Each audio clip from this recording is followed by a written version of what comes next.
What if I told you Africa, yes, the continent often underestimated, has the potential to rise as the next global military superpower? This isn't just a fantasy. Beneath the surface lies history, resources, and unity that could change the balance of power forever. Today, Africa can defend itself against regional threats, but not yet against the world's biggest powers. However, with unity, investment in defense industries, and stronger integration, the story could be very different. Stay with me as we uncover how Africa could transform from fragmented armies to a force the world cannot ignore. To envision a future where Africa stands as a sovereign, self-determining global power, we must first confront the complex security challenges that define its present. The continent is at a pivotal moment, rich in potential yet facing a web of vulnerabilities. The path to true independence is paved not just with economic growth but with the strength to protect it. And that begins with a clear-eyed assessment of its defense landscape. The first and most fundamental challenge is fragmentation. Across 54 distinct nations, Africa's defense architecture is a patchwork of disparate forces. This lack of standardization in equipment and training means that even when facing a common threat, a unified response is incredibly difficult. This creates a vast disparity in capabilities. Nations like Egypt and South Africa possess significant military strength, while regional powers like Nigeria and Algeria project influence. But many others operate with aging hardware and insufficient budgets, creating pockets of instability that can easily spill across borders. Compounding this is a deep-seated dependency on foreign powers. The overwhelming majority of Africa's military hardware is imported from Russia, China, the US, and Europe. This reliance extends far beyond the initial purchase. From fighter jets to basic ammunition, the continent is tethered to external supply chains, creating a dangerous strategic vulnerability. An arms embargo could ground an entire air force overnight. This dependency is also a constant drain on national economies, and often comes with political strings attached, subtly eroding national autonomy in exchange for security. A third challenge is the nature of the threats themselves. For decades, African militaries have been preoccupied with internal security, fighting insurgencies, combating piracy, and managing conflicts. While essential, this has shaped their force structure.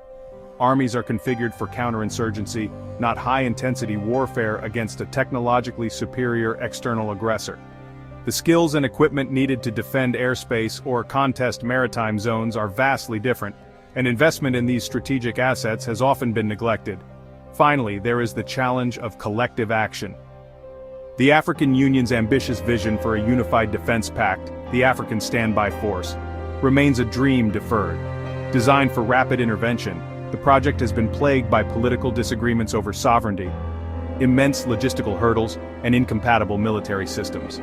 Even when political will exists, the practical ability to act as one cohesive force is often missing, leaving the continent's collective security architecture weaker than the sum of its parts. The result of these combined challenges is a precarious strategic position. While effective at managing regional threats, the continent's collective defense remains fragile in an era of renewed great power competition. Faced with global powers armed with satellite surveillance, cyber capabilities, and overwhelming military might, Africa is exposed. This is the stark reality, but it is not the end of the story. A new movement towards self-reliance is taking root, one that promises to reshape Africa's destiny. But the narrative of a continent defined by conflict is only half the story.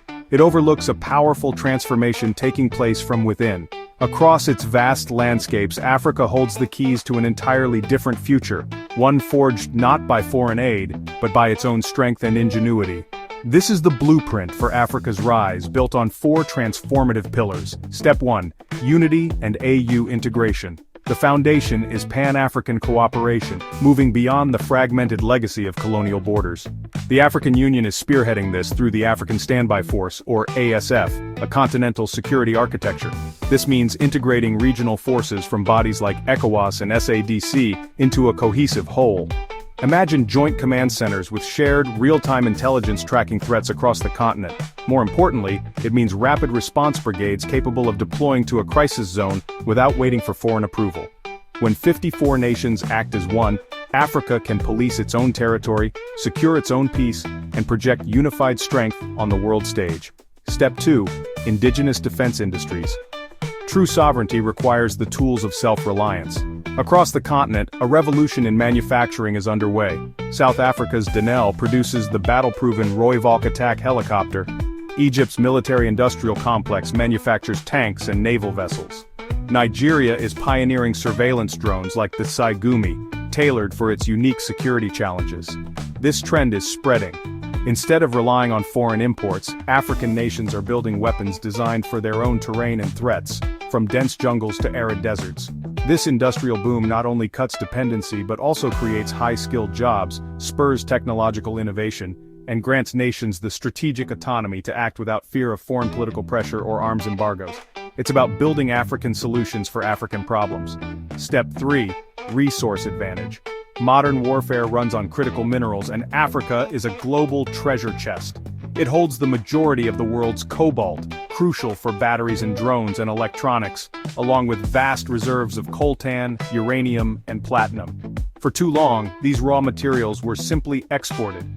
The new strategy is to control the entire value chain. This means not just mining the ore but processing it into advanced components. It means refining oil into jet fuel for African air forces. By harnessing these resources to supply its own burgeoning defense industries, the continent can achieve true vertical integration. With the right policies, Africa can transition from being a simple supplier to a strategic global hub, dictating the flow of materials essential for 21st century technology and defense. Step 4. Demographics. Africa's ultimate advantage is its people. It is the world's youngest continent, with over 60% of its population under 25. While other powers face demographic decline, Africa has a growing energetic generation. This is more than just manpower, it's brain power. With investment in STEM education and technical training, this youth will become the engineers, coders, and technicians powering the new defense industries and integrated militaries.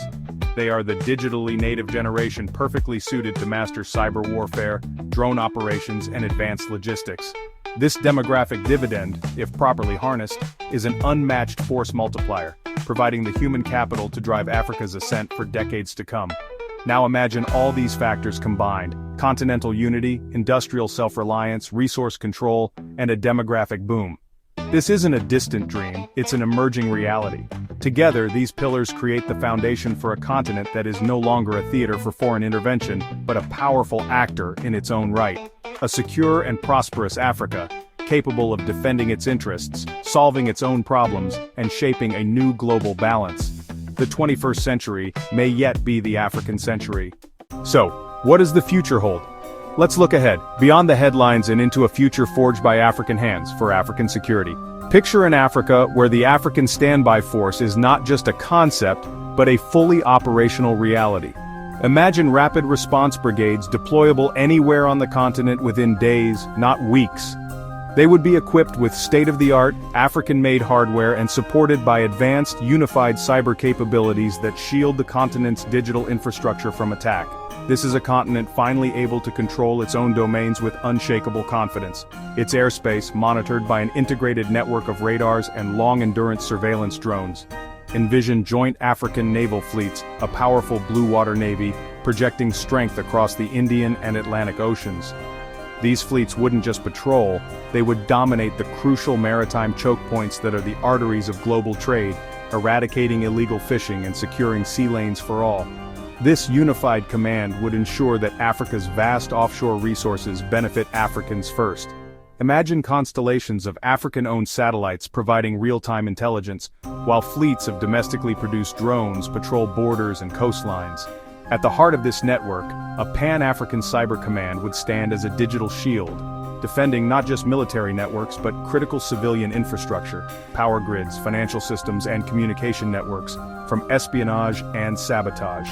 This entire vision is powered by a revolution in indigenous defense industries. Countries like South Africa, Egypt, and Nigeria are already leading the way, moving beyond assembly to full-scale design and production. We're talking about factories creating everything from armored vehicles and naval patrol boats to sophisticated missile systems and electronic warfare suites. This isn't just about replacing foreign imports, it's about creating a new economic engine. High-tech jobs are created, technological innovations spin off into civilian industries, and wealth is retained and reinvested in the continent. Africa would finally transition from a mere exporter of raw materials to a global exporter of advanced, battle-tested military technology. And with this newfound strength, Africa's role on the world stage transforms. It becomes a decisive peace enforcer. Imagine highly trained, well-equipped African forces deploying under an AU mandate to stabilize conflicts globally, bringing a unique perspective and commitment to lasting peace, far beyond its own continental borders. In this future, the world would have no choice but to engage with Africa on its own terms. No longer a chessboard for foreign powers, but a major independent pole in a multipolar world, capable of shaping global security and prosperity. This isn't a distant dream, it is the next logical step in the continent's journey, a future of strength, self-reliance, and shared destiny, secured by Africans, for Africa, and for the world. The world has underestimated Africa for far too long. Today challenges remain, but with unity, investment, and vision, Africa has the potential to rise as a formidable military power. The day Africa stands as a true global superpower, history will never be the same again. So what do you think? Could Africa become the next global military giant? Drop your thoughts in the comments. I'd love to hear your perspective. If this video made you think differently about Africa's future, hit the like button, subscribe for more powerful insights, and share this video with someone who needs to hear this message.